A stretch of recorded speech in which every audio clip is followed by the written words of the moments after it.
Hello everybody. Today in this new session we are going to discuss on two important defense mechanism of renal system. These are glomerulotubular balance, which is also known as GTB, and tubuloglomerular feedback or TGF.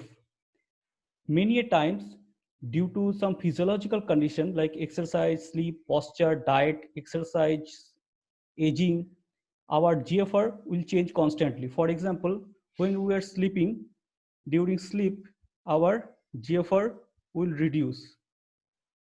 GFR will be reduced.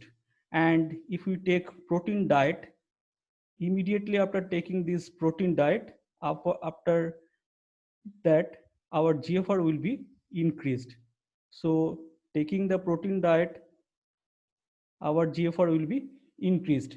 That will lead to increased our filtration load of sodium ion and other solute at tubular lumen only for a few minutes. The mechanism that maintains sodium ion and water excretion at a constant rate and therefore maintain proper sodium balance. So which is the key point in this section is that sodium balance. So sodium balance is most important thing that we always concerned about in our body, and which is exactly maintained by these two defense mechanism.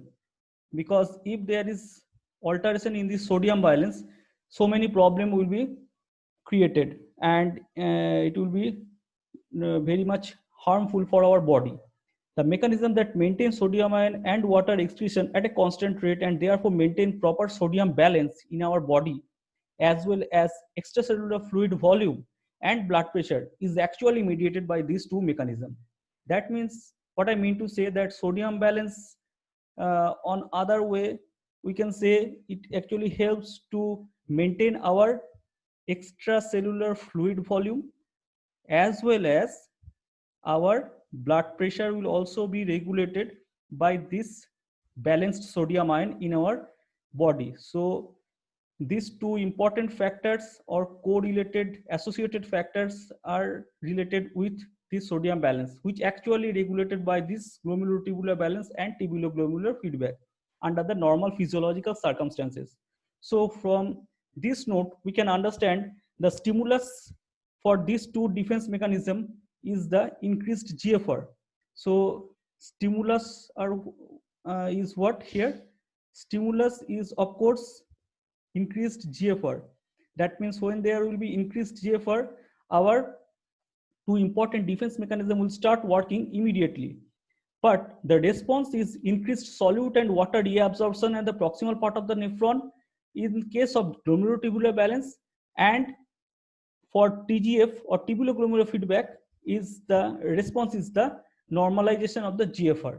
That means our stimulus for both these two defense mechanism is the increased GFR, but response in case of glomerulotubular balance, is the increased sodium and water reabsorption in the proximal nephron, in the proximal nephron, not at the distal part. And in case of tubuloglomerular feedback, the response is what? The response is to normalize our GFR and maintain auto-regulation for renal blood flow and the GFR. So tubuloglomerular feedback basically operates at the distal part of the nephron, and it actually helps to normalize our GFR. So response for the tubuloglomerular feedback is the normalization of the or restoration of the GFR. Whenever it will be altered under physiological circumstances, normalized GFR is actually done by the tubuloglomerular feedback mechanism, and sodium ion and water reabsorption is mediated by the glomerulotubular balance in the proximal part of the nephron. So to understand this glomerulotubular balance, first we will discuss about the glomerulotubular balance onwards. So what are the important mechanism or factors that are helpful to regulate this or to operate this glomerulotubular balance. Number one is the Stirling force. Stirling force, which is very important thing to understand. So first one is the Stirling force. Second is one the normal mechanism of reabsorption process in the proximal part of the nephron. So normal reabsorption mechanism in the proximal part of the nephron. In the proximal part of the nephron, in PCT or proximal part of the nephron. And third one is the mechanosensitive process, which is the newest newest factor discovered under this glomerulotubular balance chapter. So mechanosensitive or mechanosensor, presence of mechanosensor in proximal convoluted tubule. So mechanosensors of the proximal convoluted tubule also help to regulate or modulate this glomerulotubular balance mechanism. So first we will discuss about the Stirling force. But to understand the Stirling force, we have to understand some important definition. That is the filtration reabsorption process. So suppose if it is a structure of the nephron, proximal part of the nephron, of course, and here it is our afferent arteriole, and here it is our efferent arteriole. Afferent arteriole more thicker, efferent arteriole is narrower, and here it is our glomerular capillary, and it is the Bowman capsule, and it is the proximal convoluted tubule or proximal part of the nephron. It is the efferent arteriole, and here it is the afferent arteriole, and it is the glomerular capillary. Now, what do we mean by filtration? Filtration is the process where fluid is actually moving from the glomerular capillary network through the Bowman capsule into the proximal convoluted tubule. So filtration direction of the filtration movement will be from the afferent arteriole through the glomerular capillary network, passing through the epithelial layers of the Bowman capsule, and finally it will enter into the proximal convoluted tubule. This is the process of filtration, and reabsorption is the process by which the fluid is actually moving from the tubular lumen, that is the proximal convoluted tubule here, through the epithelial cell layer. There is the epithelial cell present. So through the through the tubular lumen, and it will passing through the epithelial cell layer and reach into the peritubular capillary network. So here the peritubular capillaries are present like this, and by this way, in this direction, the reabsorption process will take place. So here fluid will move from the tubular lumen through the epithelial cell layer, passing through the interstitial tissue spaces, and finally reach into the peritubular capillary and eventually go to the systemic circulation. So to reabsorb this filtrate, the main mechanism which actually help is the Stirling force. So Stirling force denotes what is the formula of the Stirling force? First we know this thing. So Stirling force formula is what?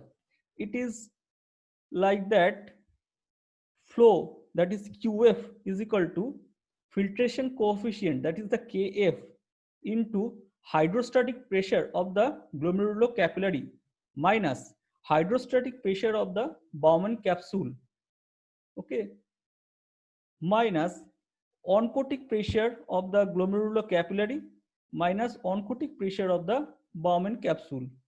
So this is the formula for the Stirling force, and here it will operate for the filtration process. So amount of filtrate will produce how much, that much will be produced.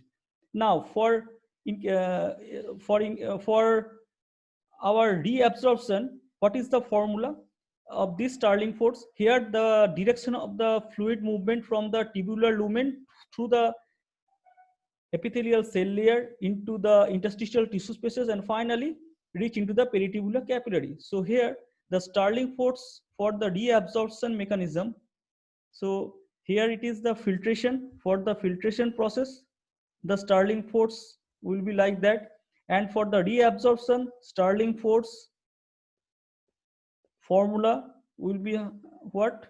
It is like that, that J, that is the reabsorption, is equal to filtration coefficient into hydrostatic pressure of the interstitial tissue spaces minus hydrostatic pressure of the peritubular capillary network. Here it is the peritubular capillary, and here it is the interstitial tissue spaces, medullary interstitium. We can say it is the medullary interstitium. So here fluid is actually moving from the tubular lumen. This is a tubular lumen through the epithelial cell layer, through the medullary interstitium, finally reaching to the peritubular capillary. So J, or fluid flow, or the reabsorption according to the Stirling force, is equal to filtration coefficient, that is the Kf, into hydrostatic pressure of the interstitial tissue spaces minus hydrostatic pressure of the peritubular capillary plus reflection coefficient, that is the sigma, into oncotic pressure of the peritubular capillary network minus oncotic pressure of the interstitial tissue spaces. So this is the formula for the Stirling force. Now, if we put the exact value of this formula, what we will find is that filtration coefficient is always 1, and reflection coefficient, that is the depend upon the concentration of the protein, it will always negligible. So if we put all this value, exact value, then what we will get, it is like that: 6 hydrostatic pressure of the interstitial tissue spaces will be 6 millimeter of mercury, minus hydrostatic pressure of the peritubular capillary network will be the 13 millimeter of mercury, plus reflection coefficient will be 1, and here oncotic pressure of the peritubular capillary will be the 32, minus oncotic pressure of the interstitial tissue spaces will be the 15 millimeter of mercury. So if we will subtract and add all this equation, we will get plus 10 millimeter of mercury, which is the net driving force, for our reabsorption. So we can say the plus 10 millimeter of mercury is the net driving force for reabsorption of fluid from the tubular lumen into the peritubular capillary. Now, what actually happens when the filtrate load will come into the glomerulocapillary network? Let's discuss with this thing. First, suppose again it is the Bowman capsule, then tubular lumen, and here it is the our afferent arteriole, then it will go to the efferent arteriole, here afferent arteriole, then tuft of capillaries network, glomerular capillary, and it will eventually form an efferent arteriole. So fluid will actually moving from the afferent arteriole through the glomerular capillary, passing through the efferent arteriole. Now, according to the filtration definition, the fluid is actually moving from the afferent arteriole, passing through the glomerular capillary network, and enter into the tubular lumen. But what happens within this filtrate or the filtration load, apart from the ions and water, several lots of protein will also be present, and these proteins are of different sizes, like albumin, globulin.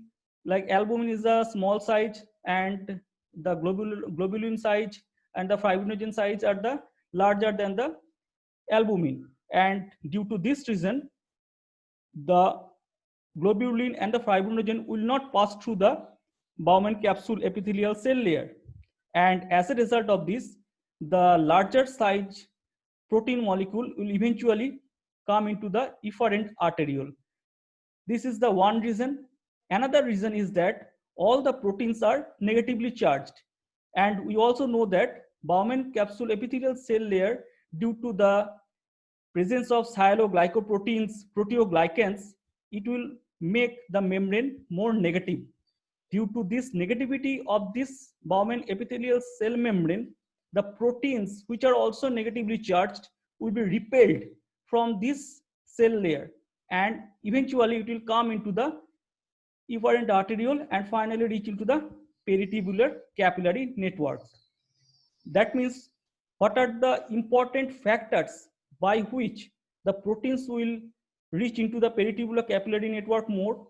It is that number one is the size of the proteins, which are larger than the presence of slits or pores or sinusoids fenestration.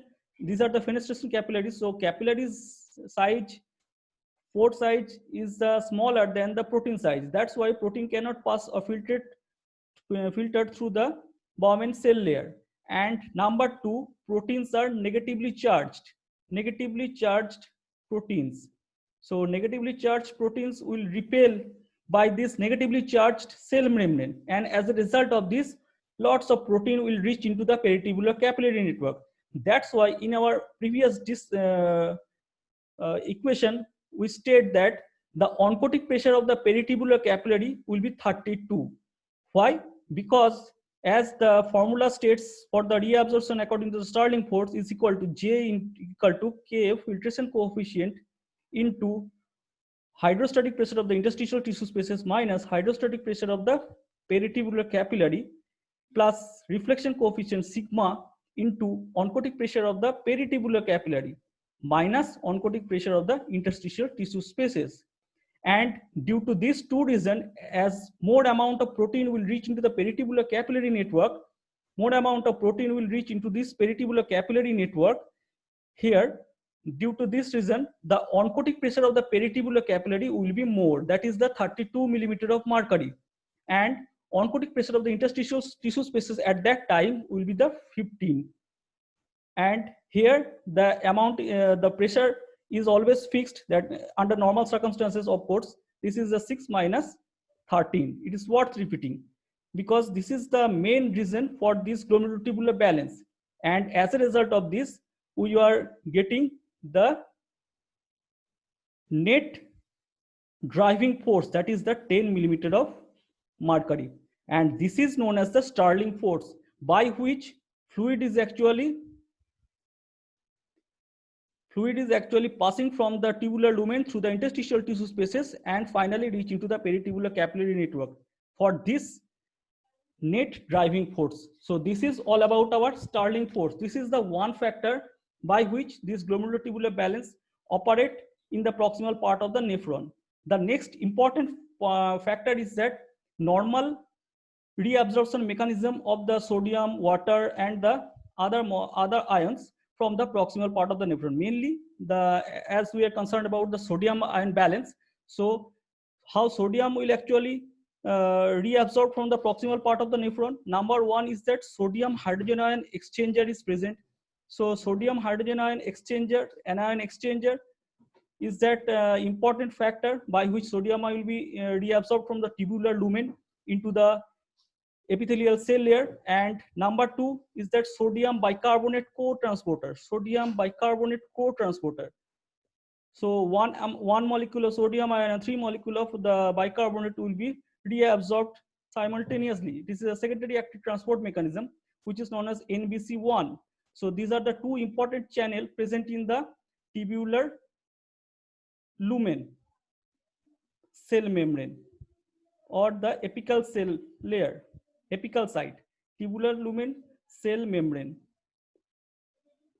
or the apical site. Apical site, we can say it is the apical site. So apical site, two important structures or channels are present for which sodium ion will be reabsorbed from the tubular lumen into the epithelial cell, and from there, as it is the tubular lumen and it is the epithelial cell, so these are the two important channel, number 1 and number 2 are present, by which the sodium ion will be reabsorbed from the proximal part of the nephron and reach into the epithelial cell. Thereafter it will again reabsorbed by this important pump, that is the sodium potassium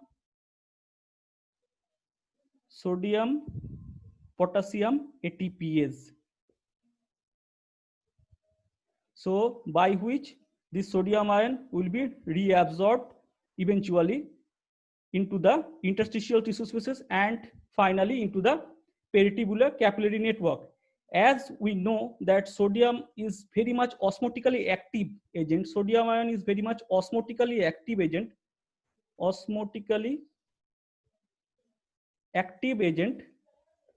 Due to this reason, this sodium ion will also help to reabsorb water from the tubular lumen into the peritubular capillary network via the aquaporin channels.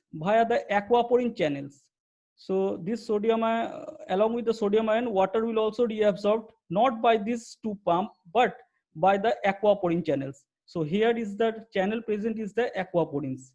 Aquaporin 1, 7 and 8 are present in the proximal convoluted tubules. So all these pumps will also help to reabsorb not only the sodium ion but also the water and also the chloride ion, by which this sodium ion, water and chloride will be reabsorbed from the proximal part of the nephron, and this is also the important regulatory factor for the glomerulotubular balance.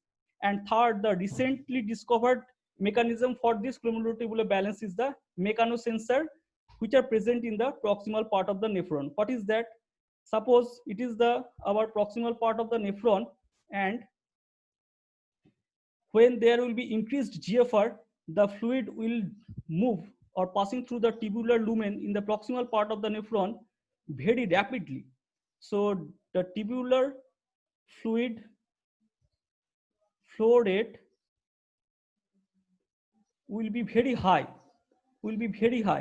and due to this reason, as there are presence of cilia, so cilia are present in the apical site, and due to this tubular fluid flow rate, the cilia are actually bending, and this cilia bending mechanism will actually open the mechanosensors. These mechanosensors are basically present. These are the mechanosensor, which are the pumps.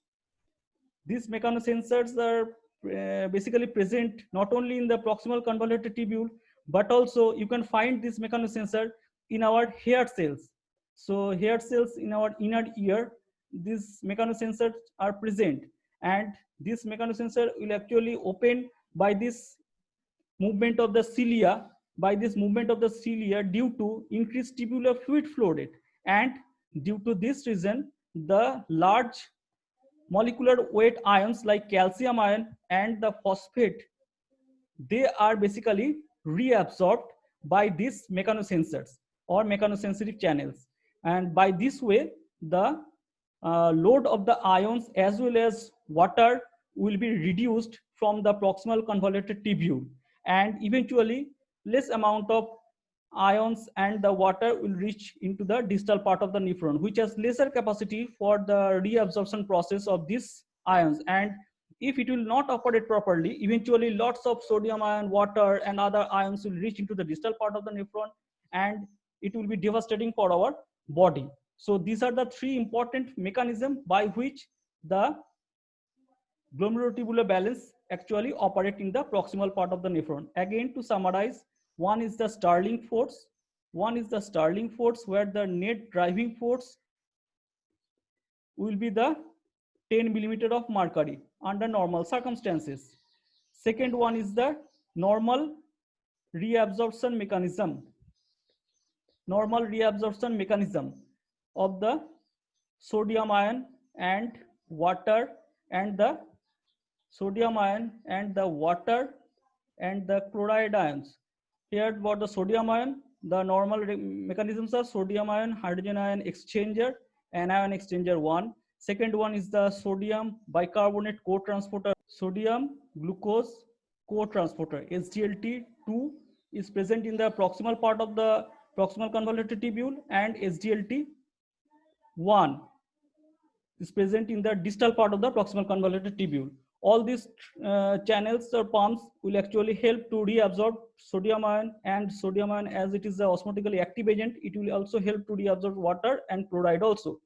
So third important mechanism is the mechanosensor, presence of mechanosensor, and which are actually opened due to increased tubular fluid flow rate, and large molecular weight ions like calcium as well as the phosphate, they are getting reabsorbed from this tubular lumen into the interstitial tissue spaces. So by which this glomerular tubular balance will actually operate in the proximal part of the nephron, and it will actually help to reabsorb our